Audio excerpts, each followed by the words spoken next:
Hey everybody, this is Mr. Wagstaff here. Alright, cool stuff to talk about today.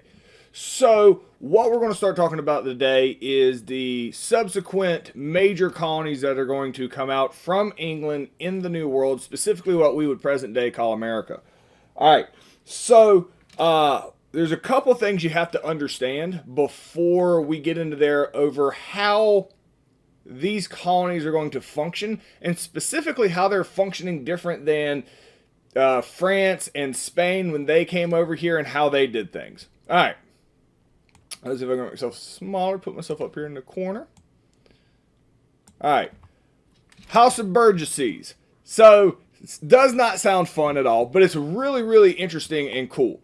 So, the House of Burgesses is basically what Virginia is going to call their Congress. So Jamestown, they're going to be one of the very first, if not, they're going to be the first permanent settlement over here in the New World. And so this is a zoom in of Virginia there on the coast. If you look here, this is where Jamestown was. This is within up to 1621. So this is 14 years, all right, from the time Jamestown gets settled. All of these areas right here, those are all new colonies that are going to come out. Once John Smith comes over and they realize it's functioning, and then especially once John Rolfe realizes the benefit of growing tobacco in this area, there's going to be tons and tons of little villages and towns that come up. This is going to spread across a lot of the land that we, today in the state that we would call Virginia. All right. Well, while they all interact with each other, they have to have some type of government, some type of system so they can all work together. So there's a constant, consistent rule of law that applies to everybody. And so what they do is going to be called the House of Burgesses. Now, I went to find you a picture, and I kept seeing these three different pictures of it because apparently I've never been there. This is the same building from different areas. It is a legit building. Now, their first couple attempts, the first building that they had here for the House of Burgesses got burnt down. It actually burned down a couple different times. So this was going to be made, I believe, near 1700. But this is still there today, and obviously they keep it. These are modern pictures of present day of the House of Burgesses. So representatives from each one of these colonies, as they get bigger, even though it's all one colony, it's, different settlements, I guess, however you want to call it, colonies inside a colony, they would come here and they would meet. England, as long as England was making money, because England owns it. So these are all English citizens, even though they live over here in the New World. As long as England is getting their money from Virginia, they're cool with whatever Virginia wants to do. All right. So Virginia's clearly getting ripped off, and they know it. And we're going to talk about that more as we get through this unit and the next unit. This whole idea of mercantilism, where in England's mind, the entire reason that these colonies exist are to benefit the mother country. In this case, it's England.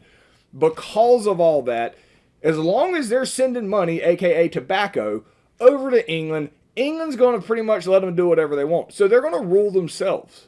That is crazy different from what's happening from the French and the Spanish when they came over here for their trading and conquistadors.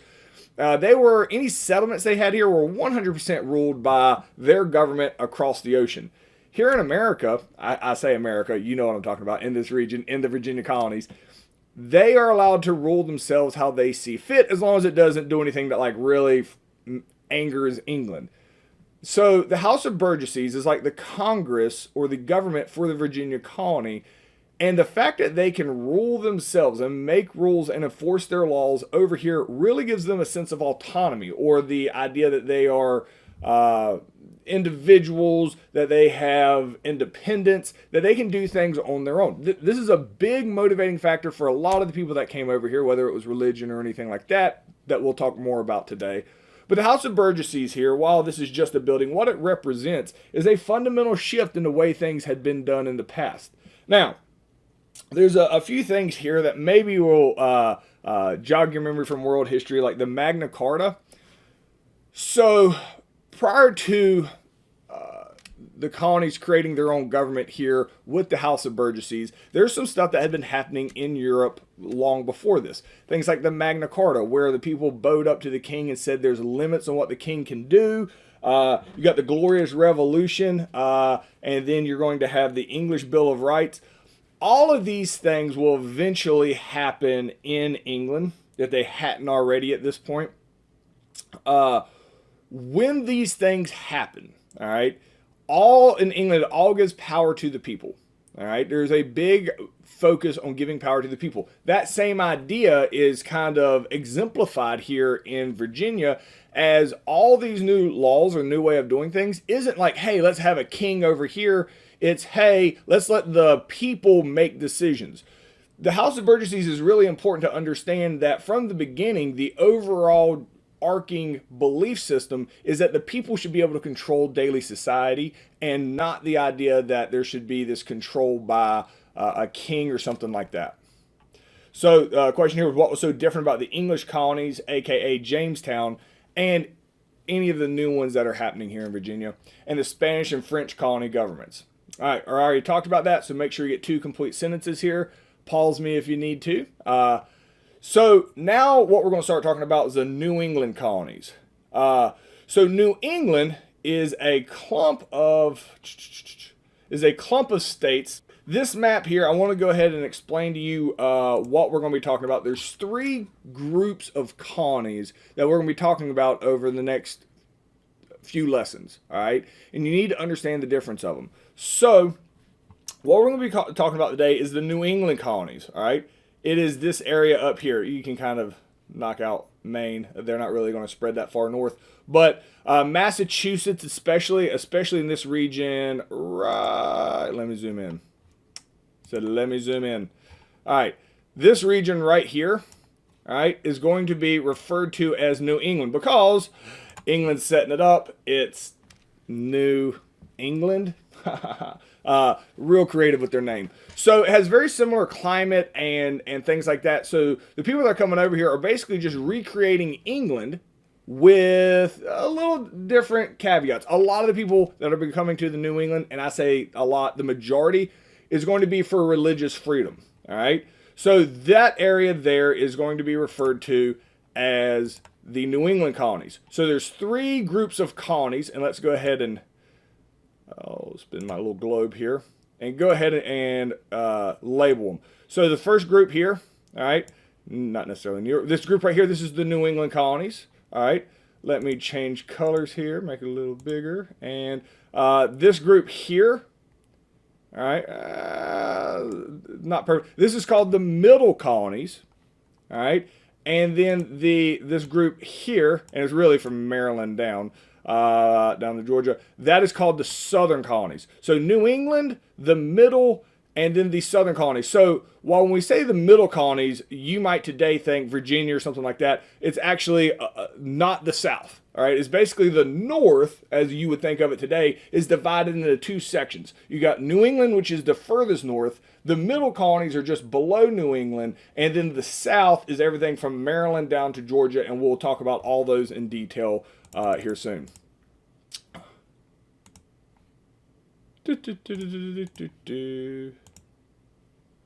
All right, so now that we explained that, we are going to be talking about the New England colonies specifically today.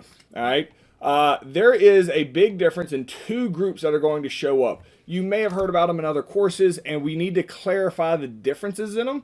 There are the Pilgrims that we're going to talk about today in detail. This is the Thanksgiving and all that. And then you have the Puritans. Now, the Pilgrims and the Puritans are both going to come over to the New England region, and they both are coming almost exclusively for religious freedom. So you're like, oh, they're like the same people, right? No, they're not. They are relatively different. They don't necessarily hate each other, but they're not going to live with each other for sure. So here's the 2, kind of clarifies the difference. The Pilgrims, so they both, and I don't even like this right here because this to me is confusing. Ignore that where it said, under Pilgrims it says thought to purify their church. I don't like that because they put it with the Puritans, and that's literally where the term Puritans comes from, is to purify the church. So what they really mean by the Pilgrims is when they're coming over, they're rejecting the Church of England. They're like, nah, we're not having anything to do with that. They're going to come over and they're called separatists. They think there's another way to be Christian that is not like the Church of England. They don't have anything to do with the Church of England. So they're going to come over here, and it's a very small group, all right? So because it's a lot more risky to come over here and just be like, we're doing our whole new thing. So they came over and they want it to be separate from it and start their own churches over here. So when the Pilgrims are going to show up, there's only like 100 of them. All right, there's not a lot of them. The Puritans, who will show up a little bit after the Pilgrims, they're going to show up a little further north. All right, so the Pilgrims are going to show up in a place called Plymouth Rock, and we'll talk about that today. Which is in Massachusetts, which they both are going to both be in the state of Massachusetts. But the Puritans, where they show up, is going to be pretty much Boston. What is Boston today? There's a lot more Puritans than there are Pilgrims. The Puritans are not rejecting the church. They just think it should be more strict. They think the problem is that there ain't enough Jesus in England, and they need to have a very strict, fundamental, like the entire society needs to revolve around religion. So the Puritans want to purify the church. So while it seems like the Pilgrims who are rejecting it all are the more extreme, ideologically, maybe, all right? But the way they're actually going to run their lives, the Puritans are crazy strict on religion. And while the Pilgrims are extremely religious, by comparison to the Puritans, there's really no contest. The Puritans are much, much more extreme on their day-to-day views of religion and what you're expected to do. So the question here is, what was the difference in the reasoning for wanting to move between the settlers at Jamestown and the Pilgrims? All right. So we've been talking about Jamestown yesterday. So go through, write 2 sentences here. The differences in Jamestown, what we talked about yesterday, and the Pilgrims from what we just talked about. All right. So the story with the Pilgrims, all right, is they get on the Mayflower. Now they had already been down in the Netherlands, in England. They'd already left England. They lived in the Netherlands for a couple years, but there was some tension there. They didn't know if they're going to be allowed to keep having their church the way they want to, so they pile up on this ship called the Mayflower, and they sail over to what is present-day America. They're going to land at Plymouth Rock, and we'll talk about that in a second, and then the Mayflower Compact we'll talk about. I'll show you some pictures to get through the story. So this here is the Mayflower, all right? So the Mayflower got scrapped in the 1600s, but it's such a famous ship, they've made recreations of it because why wouldn't you? So the Mayflower wasn't the best ship in the world. It was a big ship. It was effective, but it wasn't thought to be famous until long after it had been like scrapped and used for wood and things after it had made its way back to England. So the Pilgrims come over on the Mayflower, all right? This is Plymouth Rock, but before I explain that to you, let me show you a map here. So this is Massachusetts, all right, present day, all right. So this is a real zoom in on Massachusetts. Like Boston is all the way up here, but doesn't exist at the time. When the Mayflower came, they land here. There's a little inlet here. It's kind of dangerous. Then they're going to leave. When I say they landed here, I'm talking within there's like a week time. They're trying to figure out, they just show up at this place. Where can we live? So they land here and they realize that's not effective for a multitude of reasons, especially for shipping and stuff. So they come across here and they're going to land here. This is where they're going to create their permanent settlement. Man, this is like the greatest settlement ever. Like, it's kind of up on a hill. It's well fortified. It's got what appears to be fertile soil to be able to grow things. It is absolutely fantastic. So the question's going to become, why is nobody already living here? So at first, the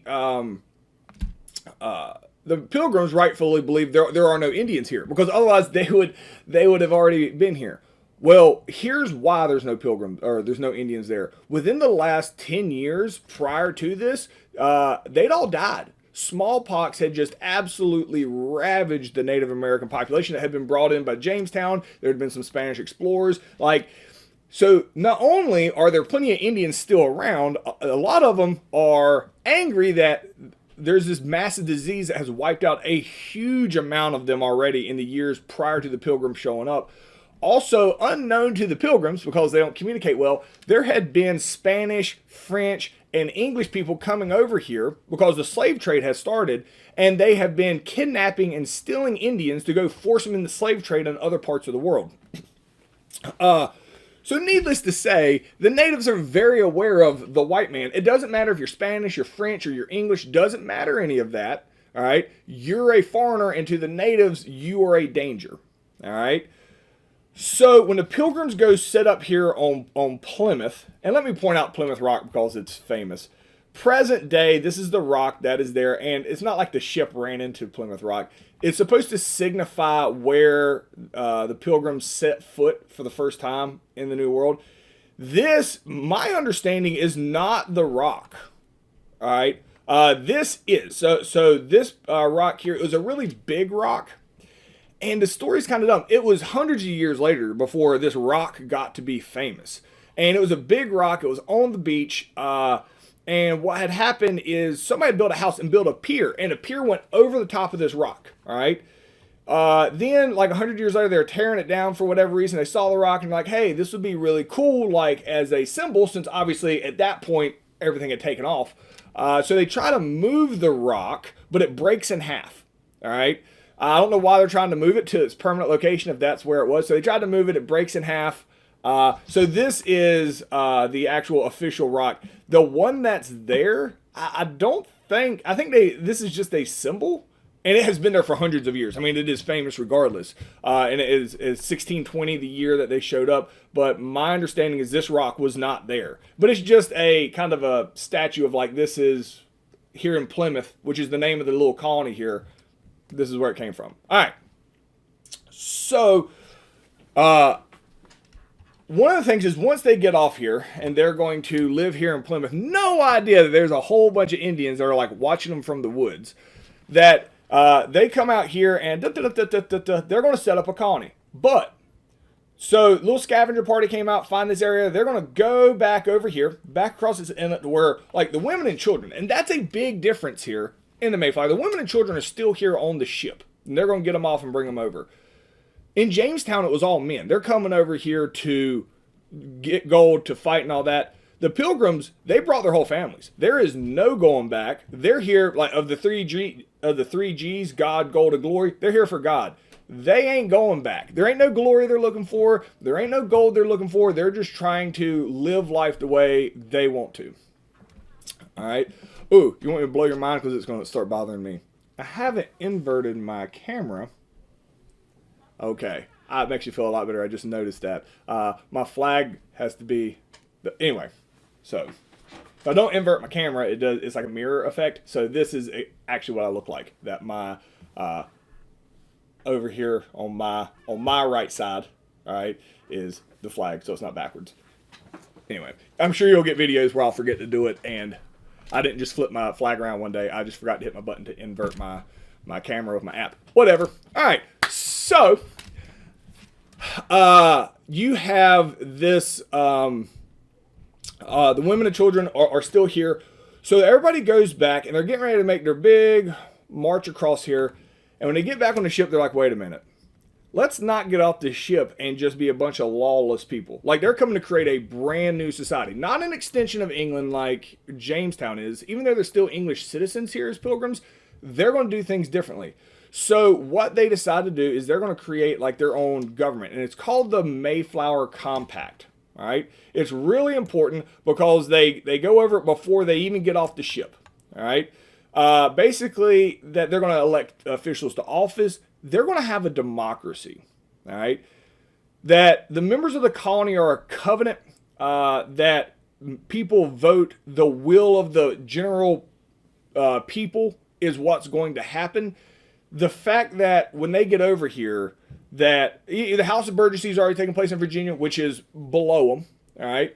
That they are also going to use like a form of democracy, which gives power to the people. If you know, the ongoing thing here is almost all these civilizations that show up are really focusing on giving the people the power because they're not happy with having a king in England that basically dictates and tells them what they can or can't do. So why is the Mayflower Compact a great example of an early version of American democracy? It's a great example of American democracy because they voted on it, right? And they said, hey, before we get off this boat, here's the rules that we're going to live by. And they all agree on it. They get on their boats and they leave. All right. So I'm jumping way over here to the first Thanksgiving, but I got to tell you this story. If you're in my honors class, you'll write an essay on this guy named Squanto. So they get over here. They showed up once again in the fall. This is not good. All right, not good at all. So they show up in the fall, and they don't have any food. So the growing season's in the summer. They've missed growing season. They don't have enough food. Like, they just didn't. They had a plan. Their plan just didn't work. They got delayed. They're not that dumb, but it ends up being they're in a dumb situation. They can't survive. So they show up, they create their little town, and they just start starving to death. And now they're terrified of Indians because they hear all these awful things that John Smith has been saying about how evil the Indians are, which is not, they kind of did it to themselves a lot in Jamestown. So the Indians also, Indians in the region had been taken, had been captive, had been slaves, had escaped or been dropped back off. I mean, they do not trust Europeans at all. So they're watching from a distance of these pilgrims starve to death. And a very, very famous instance occurs that one day, one of the Indians goes walking out, and I want to simplify. It wasn't actually Squanto in the first meeting. It was the second meeting, but we're going to say Squanto because we're going to simplify the story. One of the Indians walks up to the pilgrims, right? He tells they're starving, like, and he walks up to them, and they're like, everybody freaks out, everybody's pointing guns at him, and he just walks up fearless, all right? And the other Indians are behind him. And I'm not going to completely lie about the story. It's not Squanto. It's another translator who comes up. There had been two separate people that had been captured by I believe they were captured by Spain, sold to the English, and had been in English captivity for quite a while, and then are back with their tribe. So they actually speak English, and this is going to blow the minds of the pilgrims. That this translator shows up, and they're all pointing their guns at him. He's like, hey, how's it going? Like, in English, and it blows their minds. So they're like, okay. And he comes in, he's like, hey, we want to talk to you about some stuff. I'm not a very good speaker of English, all right? But there's another guy that we have that is. So the Indians, and it's not all Indians get along. So there's this guy, Squanto, who had gotten taken into slavery. He had spent a bunch of time in England with the English, and then secured his release. And then the English, long story short, they drop him off with this enemy tribe instead of his actual tribe. So Squanto is a captive of this Indian group, and they're like, yeah, we got a prisoner. He's a much better speaker of English than I am, so let's go get him. So they bring Squanto over. Now, Squanto is a very unique character in history. He could have his own movie because he is going to play both sides. He is going to manipulate this fact that he is the communicator between these two groups for his own personal gain. So is Squanto a hero in history? Is he just a manipulative dude? Depends on how you want to view it. So Squanto, he shows up, and Squanto talks to the English, and they basically make a deal, all right? Here's the deal. We're going to be nice to you. It starts out, Indians starts, we're going to give you some food to help you survive, all right? It's kind of like people are already starving to death. He goes, but we're going to need some help from you if you want further help. And Pilgrim's like, whatever you need, all right? Now, keep in mind, the most interesting part of this, to me, is that this is a very Christian, innocent group of people that are going to get into this deal. So they give them food. And the only reason they're going to survive this first winter is because the group that Squanto represents, even though Squanto himself is a prisoner by him, gives them food. So they survive. Not all of them. Diseases, there's all types of stuff that killed people that first winter. 44 of the original 102 died in that first winter. There are more pilgrims that are going to show up in the spring.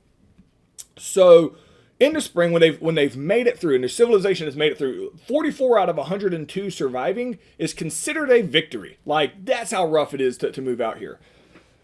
So the next spring, Squanto, as a translator again, now Squanto is also telling his tribe that he's like, those pilgrims, they got a whole bunch of diseases, and because everybody's terrified of smallpox, he goes, one word from me and they're going to give all y'all smallpox. So the natives are terrified to go there. So Squanto plays both sides just to gain himself some prestige, because without Squanto, none of this can happen. And Squanto puts himself in that position.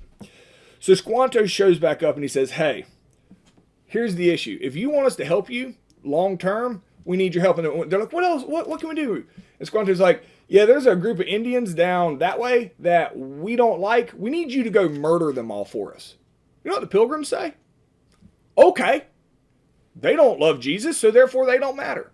And the Pilgrims go and absolutely murder an entire tribe of Indians as a thank you to the Indians that helped them survive, because the Indians squabbled with each other, and the Indians, when they see the Pilgrims take all their guns and everything and just go slaughter, I'm talking about women and children. Like it's as grotesque and horrific as you can possibly imagine. They go and just slaughter an entire group of people that the group of Indians that were helping them didn't like. So when the Pilgrims come back, Squanto's like, yes, all right. So at this point, Squanto is given permission or demanded to teach the Pilgrims how to farm. So he teaches them how to farm, which is interesting, and I think this gets lost a lot in history. Men didn't do the farming. It was the women that did the farming, and men did the hunting. The fact that Squanto was smart enough to learn how at some point to farm, that it's interesting because this is. They have a very balanced society with men and women and different. So anyway, so Squanto's the one that teaches them, who's a man, teaches them how to farm, and he blows their minds. He's like, yeah, so there's a lot of sand in this soil. There's no nutrients. Like, it won't keep. So here's what you do. Every time you put a seed in, you put some fish guts down with it, and stuff will grow. Mind blowing to the Pilgrims. They're like, dead fish? And he's like, yes, put dead fish with the seed, everything's going to grow. Sure enough, that's exactly, without knowing that piece of information, there's no way that the Pilgrims would survive. So at the end of the next year, so they showed up in 1621, started that winter. This is now 1620, the whole summer.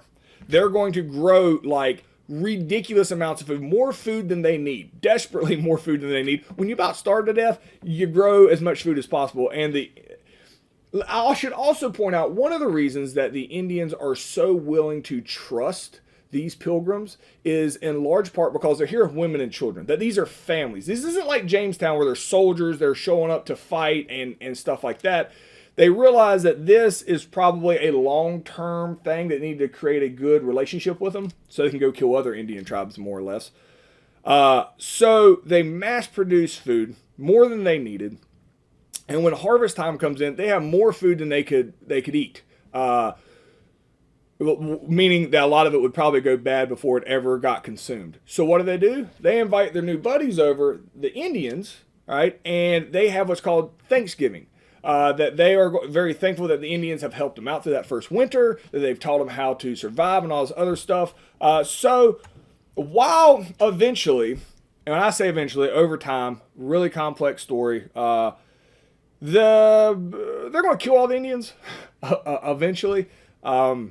As more groups show up and push them off the land, and it's not necessarily all midnight massacres like they did with the other Indian tribe, but they're going to end up wiping them out. However, at the first Thanksgiving, there were no ulterior motives. The Pilgrims were happy. The Indians were cool with this because they feel like they got a new secret weapon that's going to do their bidding.